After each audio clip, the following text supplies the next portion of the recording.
మంత్రాలకు చింతకాయలు రాల్తాయో లేదో తెలవదు కానీ ఇప్పుడు తాంత్రిక పూజలకి చేతబడులకి ప్రభుత్వాలని కూల్చేసే శక్తి ఉన్నదా అన్న అనుమానాన్ని అయితే కర్ణాటక ఉప ముఖ్యమంత్రి డికే శివకుమార్ కలిగిస్తున్నారు. అది తన ప్రభుత్వం అంటే కాంగ్రెస్ ప్రభుత్వం మీద కర్ణాటకలో కాంగ్రెస్ ప్రభుత్వాన్ని కూల్చడానికి రాజకీయ ప్రత్యర్థులు మొత్తం తాంత్రిక పూజలు చేస్తున్నారనేదైతే ఇప్పుడు డికే శివకుమార్ తాజాగా చేసిన ఆరోపణ ఏదైతే ఉందో అది సంచలనంగా మారింది. ఈ యొక్క తాంత్రిక పూజలు చేస్తున్నారు అనే ఆరోపణలు చేయటమే కాదు, అవి ఎక్కడ చేస్తున్నారో తన రాజకీయ ప్రత్యర్థులే చేస్తున్నారు, కర్ణాటక చెందిన వాళ్ళే చేస్తున్నారు అనేది కూడా చెప్పటం అయితే ఇక్కడ మరీ ఒక విచిత్రంగా ఉంది. తరువాత మళ్ళీ ఒక ఆసక్తిగా క్యూరియాసిటీని కూడా పెంచుతోంది. అయితే ఇక్కడ కేరళలో ఉన్న రాజరాజేశ్వరి ఆలయానికి సమీపంలో ఏకాంత ప్రదేశంలో ఈ పూజలు తాంత్రిక పూజలు చేతబడులు తమ మీద తనకి అంటే డికే శివకుమార్ మీదను సిద్ధిరామయ్యకి వ్యతిరేకంగా ఈ తాంత్రిక పూజలు జరుగుతున్నాయనేదైతే ఇప్పుడు శివకుమార్ చేసే ఆరోపణ. దాన్ని నిగ్గు తేల్చాల్సిన బాధ్యతను మాత్రం అంటే ఎవరు చేస్తున్నారనే నిగ్గు తేల్చాల్సిన బాధ్యతను మాత్రం మీడియా మీదే ఆయన వదిలేయటం అయితే అంటే తనకి తెలిసినా కూడా ఆ పేర్లు చెప్పకుండా కర్ణాటకకి చెందిన రాజకీయ ప్రత్యర్థులే ఈ పూజలు చేస్తున్నారు అనేది అయితే చెప్పటం అయితే ఒక ఆసక్తికర పరిణామంగా ఉంది.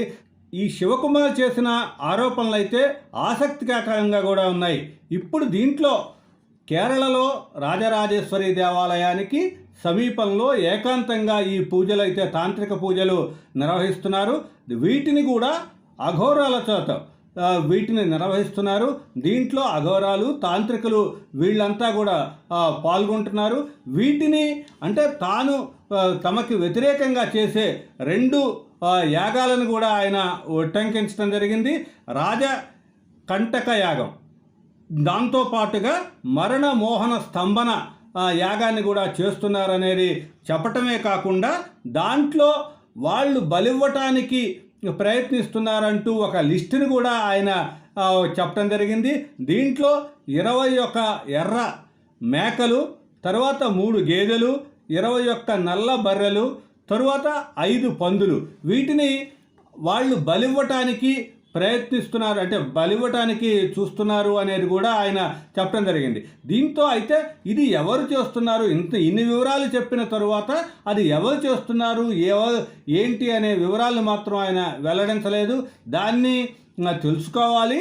అయితే దాన్ని తెలుసుకొని మీడియా ముందుకు ప్రజల ముందు పెట్టాల్సిన బాధ్యత కూడా మీడియాకి ఉందనే దానికి ఆసక్తిగా కూడా ఒక సమాధానం ఇచ్చారు. అయితే తనని ఈ యాగాలు కానీ ఇవి కూడా ఏమీ చేయలేవు, తనకి కూడా ఒక శక్తి ఉంది, పొద్దున్నే కూడా బయటికి వచ్చేటప్పుడు భగవంతుని ప్రార్థించి వస్తాను అని కూడా చెప్పటం అయితే ఆసక్తికరంగా ఉంది.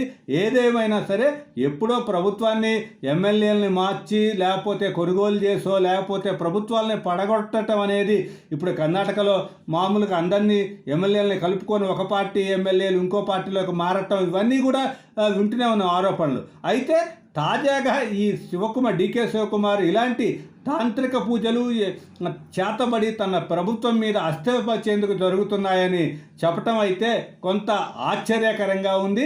అయితే అలాంటి వాటిని ఆయన ఎందుకు నమ్ముతున్నారు అనేది అయితే ఒక బిగ్ క్వశ్చన్గా చెప్పొచ్చు. ఏదేమైనా సరే డికే శివకుమార్ ఒక ముఖ్యమంత్రి, డిప్యూటీ ముఖ్యమంత్రి హోదాలో ఉన్న శివకుమార్ ఈ మేరకు సంచలన ఆరోపణలు అయితే చేయటం అయితే అందరికీ కూడా ఆసక్తిగా మారింది.